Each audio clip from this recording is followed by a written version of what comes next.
Smart FM. Smart Career.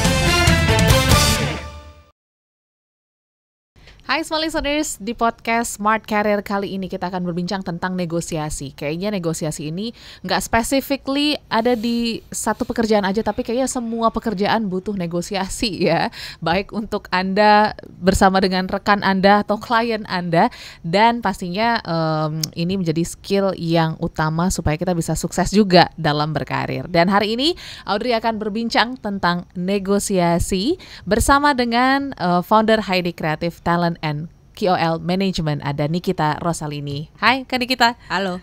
Negosiasi sejak berkarir dari TV sampai dengan sekarang di Heidi Creative sepenting apa menurut Kak Niki? Paling penting ya, negosiasi dan attitude. Negosiasi dan attitude. Ya, itu kombinasi yang bisa membuat kita bertahan di mana aja di hutan belantara ini. Ya. Karena dengan kita punya negosiasi yang baik dan attitude yang baik, itu kita bisa membawa diri dan orang lihat kita jadi respect. Tapi kalau kita nggak punya skill, kita masih bisa belajar. Tapi kalau nggak punya negosiasi sama attitude. Kelar. Ya. Nah, salah satu kenapa aku bilang penting itu karena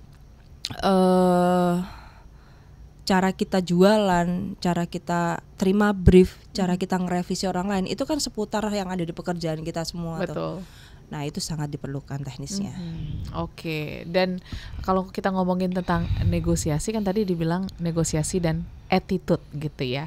Emang attitude seperti apa sih yang dibutuhkan dalam kita bernegosiasi sehingga negosiasi ini bukan menang kalah ya? Karena masih banyak mindset negosiasi itu ya menang kalah. Padahal sebenarnya kan win-win solution. Yes. Gitu. Gimana kan kita? Contoh nih, ada 2 contoh ya. Satu, attitude. Kalau ada yang WhatsApp ke saya, ping. Atau mau endorse Kak, itu udah saya auto block. Mau itu dia klien besar, mau itu dia siapapun, saya auto block. Karena saya udah tahu, kelihatan. Yes. Ini kalaupun deal nggak enak jalannya, mending nggak usah deh. Yes. Tuh. Yang kedua, jualan. Sering nggak ada temen jualan, beli daganganku dong. Banyak ya nggak? Banyak. Pasti beli karena kasihan, nggak enak. Yes. Tapi kalau kita punya negosiasi, teknik yang benar, attitude yang benar, kita tuh nggak akan beli dong. Tapi kita akan membuat produk kita terus terlihat, nunjukin value-nya sampai mereka datang ke kita. Lu jualan apa sih? Mau dong? Beda nggak rasanya? Beda banget. Ketika barangnya dibeli. Nggak ada rasa kasihan, nggak ada rasa rendah, punya value. Nah, itu yang saya lakukan. Dan kalau di saat negosiasi tidak deal nih, Kak, bla bla bla bla bla bla bla. Aduh Kak, ternyata nggak jadi nih campaign-nya. It's okay Kak, nggak apa-apa. Stay cool. Yes. Mungkin hari ini nggak jadi, tapi dengan kita komunikasi yang baik, someday mereka akan ingat. Sama Kak kita aja enak orangnya, gitu.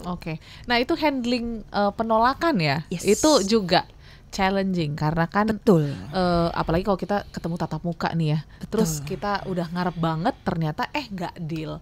Gimana sih cara mungkin Kani kita selama ini ya untuk menghandle hal tersebut? Pasti awal-awal kita mengalami kaget, terus juga aduh nggak bisa menyembunyikan rasa kecewa gitu. Gimana prosesnya? Rezeki kita, berkat kita itu bukan datang dari sebuah perusahaan, klien dan sebagainya.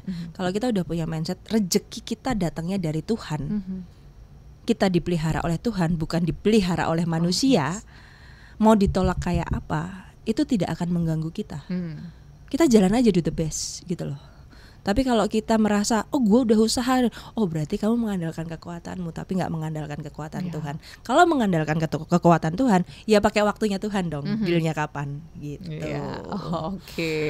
Dan juga kalau boleh sharing ya, tadi kita pernah nggak mengingat lagi momen negosiasi yang paling menegangkan mungkin versi Kani kita, dan juga mungkin atau paling sukses atau paling berkesan deh dalam selama di Heidik ya? Ada brand kopi cukup besar di Indonesia. Dia jalan campaign sama aku sampai akhirnya dia tuh direct message ke Instagram aku. Kebanyakan klien aku akhirnya jadi teman. Oke. Gitu kan. Jadi mereka kita follow-followan. Terus direct ke Instagram aku. Dia bilang gini, udah lama aku pengen ngomong, aku selalu seneng banget deh kerja sama Hainik. Aku nggak pernah worry dan aku selalu ngerasa nyaman kerja sama Kani kita. Itu kan harga yang lebih dari rupiahnya. Diingat seperti itu. Betul.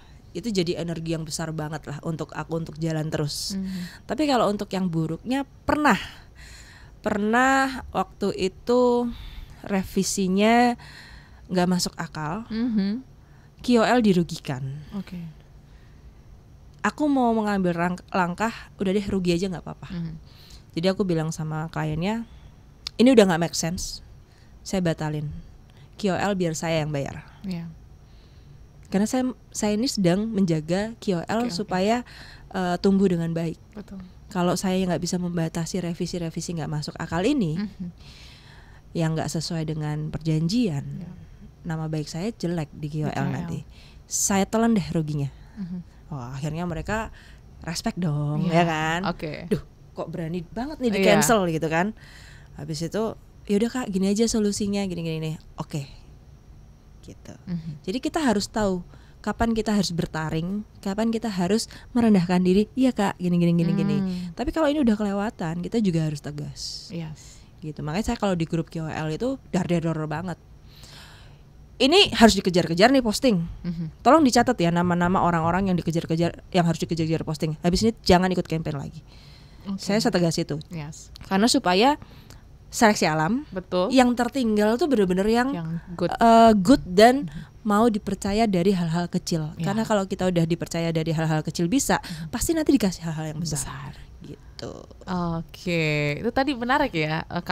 Kita harus tahu momen ya, kapan bertaring, kapan bertarung, kapan kita merendahkan diri, dan juga mungkin ya minta maaf juga gitu. Betul. Kadang harus menelan kerugian juga. Tapi aku sekarang udah di titik kalau aku dirugikan atau aku harus menelan kerugian, itu tuh pasti balik kok. Itu aja. Percaya rezeki itu ada. Berarti aku sedang menabur sesuatu. Untuk aku menuai nantinya, dan itu benar-benar worth banget di aku. Gitu. Menarik ya. So dari pengalaman dulu sampai dengan sekarang, apa mungkin do and don'ts-nya dalam bernegosiasi yang Kak Nikita bisa kasih lah tipsnya kepada smart listeners kita? Pertama, kalau ngubungin orang yang belum dikenal, make sure kenalin diri dulu.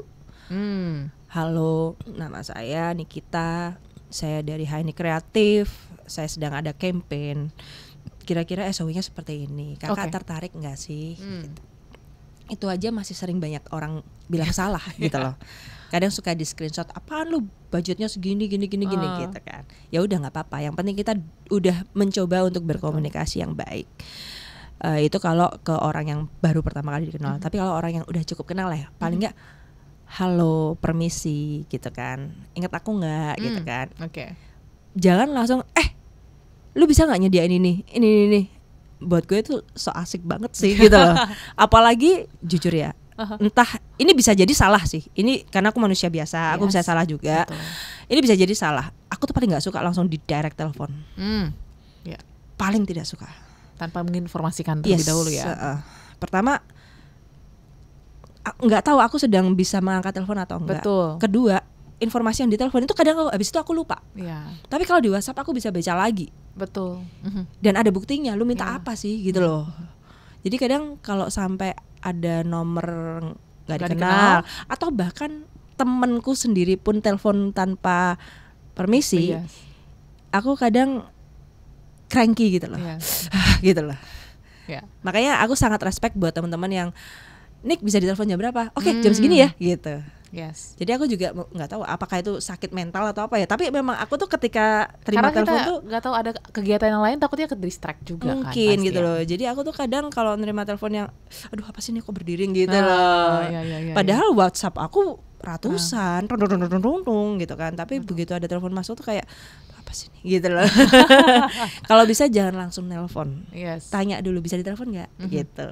Ya, itu skill yang mahal sih. Iya. Untuk bisa memahami Iya. kondisi orang yang akan kita hubungi ya. Iya, itu era sekarang tuh nggak semua orang tahu gitu loh. Kalau orang tuh nggak semuanya suka langsung ditelepon direct gitu. Betul. Jadi kita menghargai juga aktivitas yang dilakukan oleh calon klien ya, Iya. ataupun teman kita yang ingin kita bernegosiasikan Yes. gitu.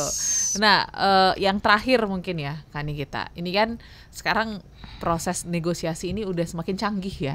Ya tadi kita ngomongin dari dunia digital juga Yes. kita bernegosiasi. Kalau dulu mungkin harus tatap muka, kita Yeah. bisa tahu apa ya, gerak tubuh ataupun juga bahasa mimiknya. Sekarang karena menggunakan Buka chat gitu ya. Kadang kan kita nggak tahu ya orang ini beneran beneran mungkin seneng sama produk kita, negosiasinya seneng atau enggak. Nah itu gimana menghilangkan overthinking yang muncul dalam proses negosiasi? Nggak usah berharap lebih dulu. Nggak usah berharap lebih dulu.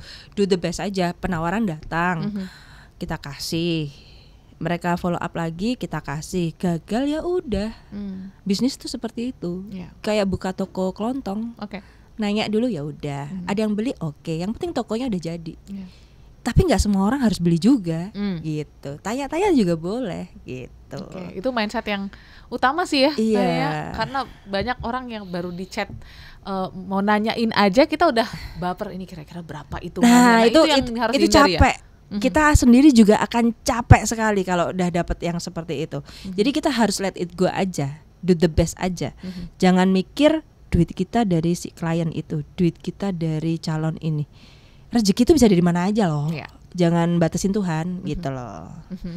Oke, Gitu. ini menarik ya. Jadi pembelajaran juga nih untuk small listeners yang mungkin membutuhkan skill negosiasi. Tapi yang pasti intinya jam terbang juga perlu banget ya dalam proses negosiasi. 10 tahun di dunia entertainment saya ya, udah ngerasain dilempar random pernah gitu kan, dimaki-maki orang pernah di jalan gitu kan. Itu membuat saya akhirnya di titik ngapain sih marah-marah gitu kan. Ya udah deh kalau lu marah-marah gue dengerin dulu deh gitu. Yes. Sekarang di titik itu sih. Terus kalau sekarang ada di titik kerugian, pernah satu project itu saya harusnya dapat sekitar 50 sampai 100 juta lah. Tapi karena ini negosiasinya nggak enak nih, udah deh aku mundur, aku nggak ikut, ambil aja semuanya. Ada, karena menurut aku uang segitu nggak worth it untuk aku akhirnya jadi musuhan sama dia. Betul. Gitu kan, atau aku harus nggak enak-enakan sama dia gitu. Udah deh ambil aja gitu. Oke, itu mindset utama yang perlu kita punya ya small listeners dalam bernegosiasi. Semoga negosiasi apapun yang Anda lakukan bisa berhasil dan bisa mencapai kesepakatan yang sama-sama mengenakan ya antara kedua belah pihak. So thank you kan kita insight-nya pada podcast Smart Career kali ini. Kita akan ketemu di episode berikutnya. Sampai jumpa small listeners. Smart FM. Smart Career. Make your future better.